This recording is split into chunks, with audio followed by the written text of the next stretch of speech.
Samar ay nahagip na po ng outer rain bands nitong si Bagyong Uwan. Inaasahan po sa mga susunod na oras, maapektuhan din po ng outer rain bands itong eastern portion ng Southern Luzon, Visayas at northeastern Mindanao. Aasahan na po yung mga pabugso-bugsong hangin at minsang malalakas na mga pag-uulan. Yung northeast monsoon or amihan nandito pa rin po sa may extreme northern Luzon sa ngayon. Base po sa pinakahuling track na pag-asa, inaasahan pa ang paglakas nitong si Bagyong Uwan sa susunod po na 1 hanggang 2 araw.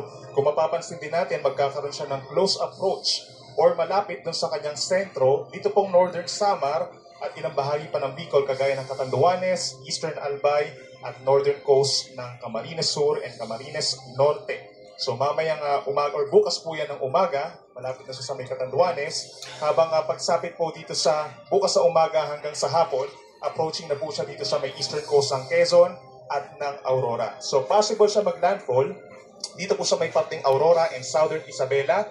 Bukas na po yan ng gabi. At simula bukas ng gabi hanggang sa umaga ng Lunes, babagtasin po nitong Bagyong Uwan ang Northern and Central Luzon at mag-emerge po dito sa may West Philippine Sea sa Lunes ng umaga. Kung mapapansin din po natin, base sa ating data track, pagsapit po ng Lunes hanggang Martes, magiging mabagal yung pagkilos nito at maaaring magkaroon ng unti-unting pag-recurve or pagliko habang umaakyat dito po sa may Balintang and Bashi channels. In terms of intensity, sa ngayon 140 kph po, no? Pero paglapit niya sa Catanduanes, posible siya mag-intensify pa bilang isang strong typhoon. Nasa 175 kilometers per hour na po ito yung estimated lakas niya bukas ng umaga, pero hindi din natin nirule out na maging isang super typhoon po ito paglapit dito sa may Catanduanes.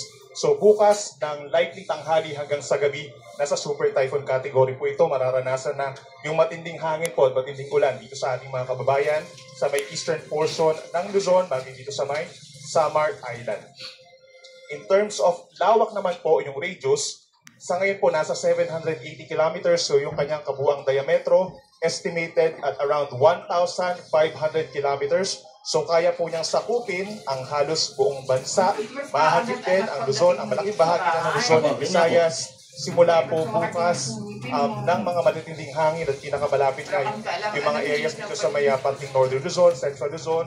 Itong kulay pula, pag na-reject po natin doon sa kanyang current track, ito yung mga pagkakaroon ng mga pinakamatitinding hangin na naglalaro from 175 hanggang sa umabot nga po ng 185 kilometers per hour as a super typhoon.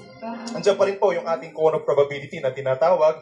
Ibig sabihin, pwede pa itong bahagyang tumaas, mag-landfall dito sa may Isabela, at pwedeng mas bumaba pa ng bahagya, nakapalog pa rin po sa cone of probability itong Northern Catanduanes, Northern Camarines at Northern Quezon. So lagi pong tumutok sa ating mga updates. Mamaya po, every 3 hours na yung ating updating regarding sa track itong si Bagyong Uwan.